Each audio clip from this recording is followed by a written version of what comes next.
Of all... Pablo. See? Oh, buenos dias. I did not know that... What's all the commotion here, young man? What has the poor beast done that you should be so angry? But nothing. Well, then why are you... Then that is all he wants to do, ever. Here it is but 2 days until Christmas, when a load of wood could be sold in the village to buy gifts and a candle. But does that matter to this one? No, he cares for nothing but nothing. Well, a donkey's a donkey, Pablo. They're all the same. But why? Why of all beasts should a donkey be so stubborn? Stubborn? Oh, no, Pablo. That's wrong. But he's always... I know. Everyone says they are. They curse them and they belabor their backs with sticks and they call them stupid, but that's because they don't know the truth about little donkeys. The truth? Yes. It's really not stubbornness, but pride that makes small donkeys so aloof. No wind, sun, rain, pain, or adversity can touch them. You see, their pride is a shield against all the discomforts man or the elements can offer. But what has a donkey to be proud of? Oh, a great deal, Pablo. Bring your small beast over here in the shade, and I'll explain. Come along, Cupido. Listen. Listen, Pablo, do you hear that? Only a small donkey can make that sound with his hoofs as he walks on the stones of the road. No other beast can do it. Sit down. Sit down, my son. Si, senor. Now, as I was saying, people are all wrong about small donkeys. A very long time ago, a great honor came to one of them, an honor so great that it lifted him and all his descendants to an exalted place. A place that you or I or all the world might envy. Ever since that time, every small donkey has been content to stand and drowse in the sun or the shade. For he alone of all animals, of all men, has already fulfilled his destiny. His destiny, senor? Yes. You see, once upon a time there was a small donkey. He was 14 unhappy years old, and he had worked hard and long for at least twice 14 masters. He was battered and scarred, and he presented a most distressful appearance. His tail was naught but a piece of limp rope unraveled down at the end. One of his ears stood straight up like a cactus plant, while the other hung drooping like a wilted cabbage leaf. His off hind leg had a decided stiffness. What was his name? They called him the Small One. His latest master was a woodcutter who also owned 4 younger and therefore stronger donkeys, but Small One was the special charge of the woodcutter's son. It was the boy who saw to it that Small One always had dry straw for his bed, and that the load of wood to be carried to the town was not too heavy for Small One's aging back.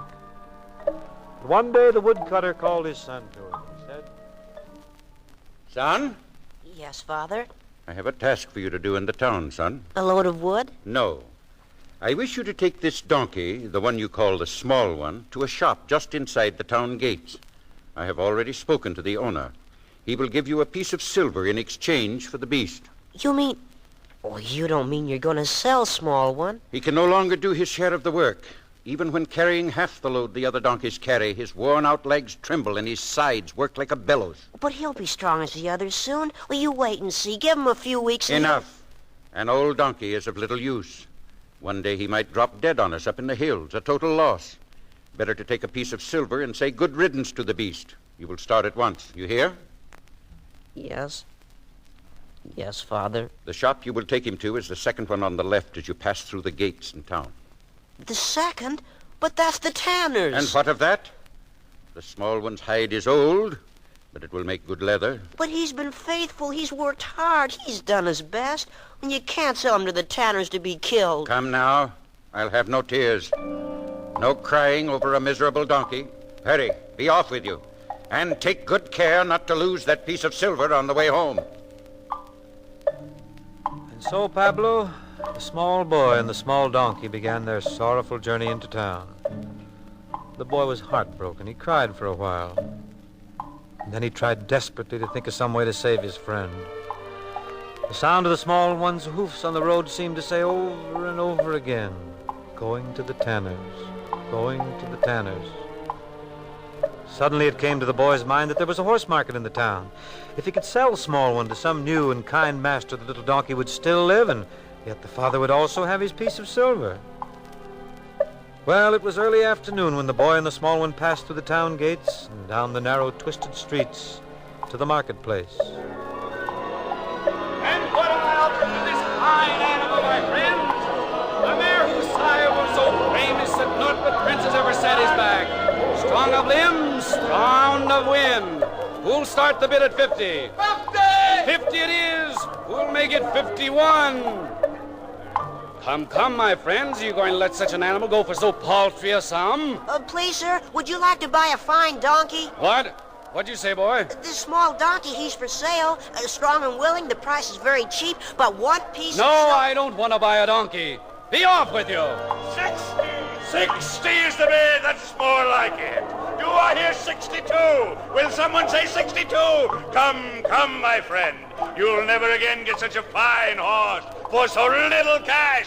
Look at the proud head. See the flowing mane. Excuse me, please. This small donkey's for sale. Would you like What is it you want, boy? This fine animal, he can be bought for only one piece of silver. Isn't that a great saving? They're bidding 60 for the horse, and I know he can't do half the work a small one. Look, he's very... Go away. Don't bother me. Oh, but he's... Go away, or I'll take a stick to both your backs.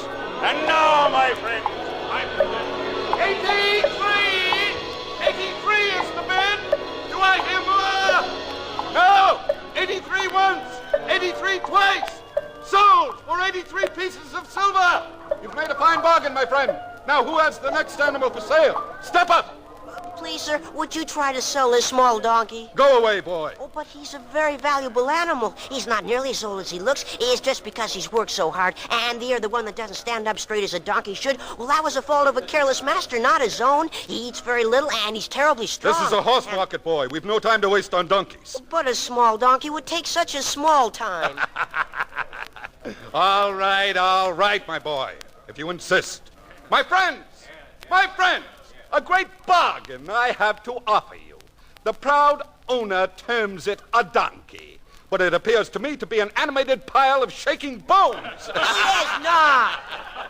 You can see how the moths have been at the hide. And the tail, is it a tail? Or is it the stub of a broom, worn out from sweeping the courtyard? A true museum piece, my friends, moldy with age and loose in the joints. He's not. He is not.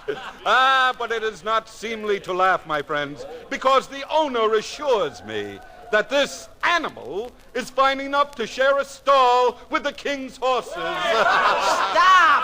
You shan't make fun of him.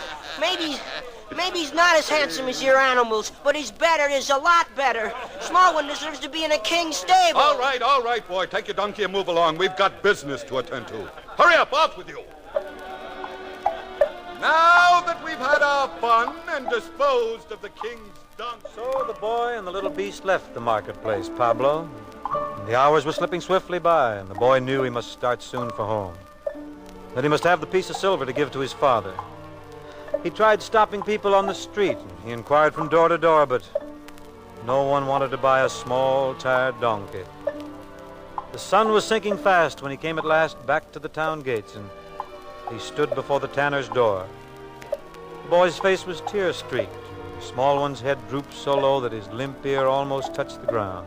The boy said goodbye to his small friend, asked forgiveness for what he had to do, and there was understanding in the little donkey's eyes. Then, just as the boy was lifting the latch of the tanner's door, a voice spoke to him. My son, Yes, sir. I have a great favor to ask. Are you the owner of that small donkey? Oh, yes, sir. I have a long journey to make. My wife is not well.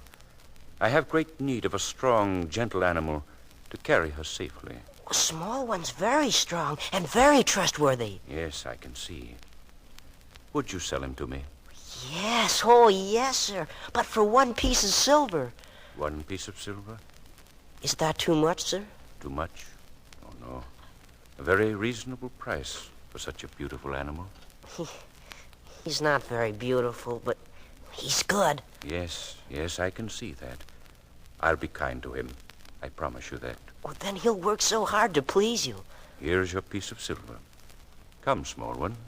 Do you mind if I come as far as the town gates? You see, the small one and Not I... at all. You'll want to say goodbye to him, of course. You can do that while I see my wife safely on his back. Here we are. Easy, small one. Goodbye, small one. You must be very faithful, and it isn't forever, you know. When I grow up and earn many pieces of silver, I'll buy you back, and you'll have a fine stable and nothing to do at all but sleep and eat. Won't that be nice, small one? All right, my son. We're ready to go. Wait, traveler. Yes, soldier? I must make out the record before you can pass through the town gates. Who are you? My name is Joseph. And your wife? They call her Mary. Your destination? Bethlehem. Pass. Come, small one. Goodbye, son. Goodbye. Goodbye, small one. Be gentle and sure of foot. And carry her safe to Bethlehem.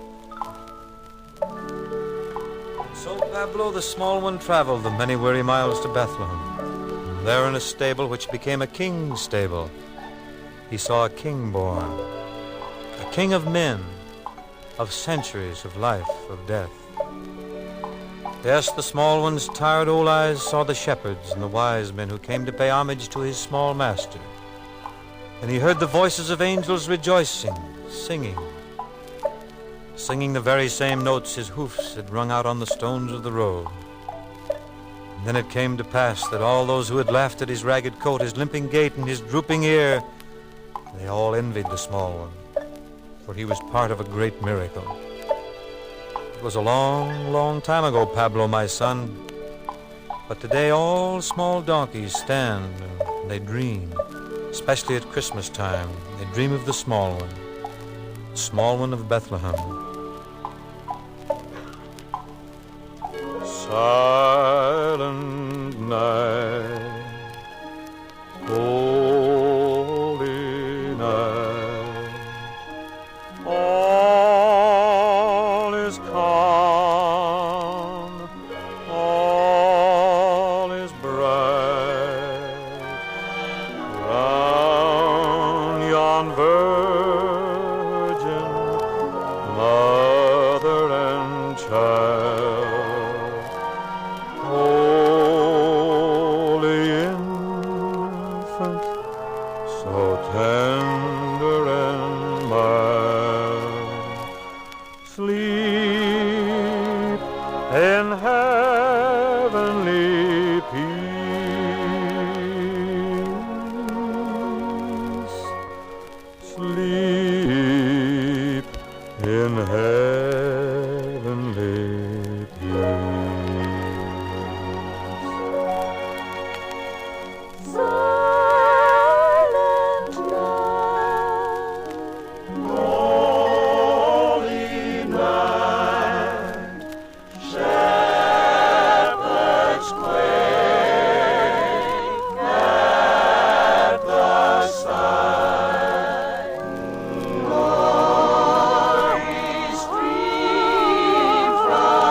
This program is produced and transcribed in Hollywood.